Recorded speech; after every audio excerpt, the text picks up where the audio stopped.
ஈரானின் புஷேகர் அணுமின் நிலையம் மீதான தாக்குதலுக்கு ரஷ்யாவின் ரோசேட்டம் நிறுவனம் கண்டனம் வெளியிட்டுள்ளது. நீங்கள் இப்போது கௌபே வழியாக ஆன்லைனில் போக்குவரத்து அபராதங்களை செலுத்த முடியும். அணுமின் நிலையத்தை சுற்றியுள்ள நிலைமையினை கட்டுப்பாட்டிற்குள் கொண்டு வருவதற்கு முயற்சிக்குமாறு அனைத்து தரப்பினரிடமும் அறிக்கை ஒன்றின் ஊடாக கோரிக்கை விடுக்கப்பட்டுள்ளது. ஈரானின் ஒரே ஒரு சிவில் அணுமின் நிலையமான புஷேகர் அணுமின் நிலையம் 2011ஆம் ஆண்டில் அந்நாட்டின் தேசிய கட்டமைப்புடன் இணைக்கப்பட்டது. இருதரப்பு ஒப்பந்தத்தின் கீழ் ரஷ்ய அரசாங்கத்திற்கு சொந்தமான ரோசேட்டம் நிறுவனம் இதனை நிர்மாணித்துள்ளது. ஈராக் மற்றும் துருக்கிக்கு இடையிலான மசுகெண்ணெய் குழாய் வழிப்பாதையின் செயற்பாடுகளை மீண்டும் இன்று ஆரம்பிக்க உள்ளதாக ஈராக் தெரிவித்துள்ளது.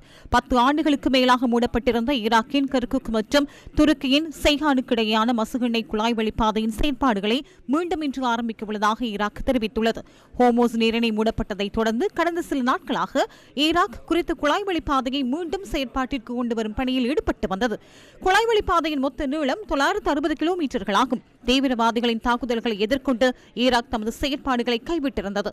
ஹோமோஸ் நீரிணைக்கு அருகில் உள்ள ஈரான் கடற்கரையில் அமைக்கப்பட்டிருந்த ஏவுகணை தளங்களை அழித்துவிட்டதாக அமெரிக்கா தெரிவித்துள்ளது. இந்த தாக்குதலில் 5000 பவுண்ட் எடை கொண்ட பங்கர் பஸ்டர் குண்டுகள் பயன்படுத்தப்பட்டதாக அமெரிக்கா குறிப்பிட்டுள்ளது.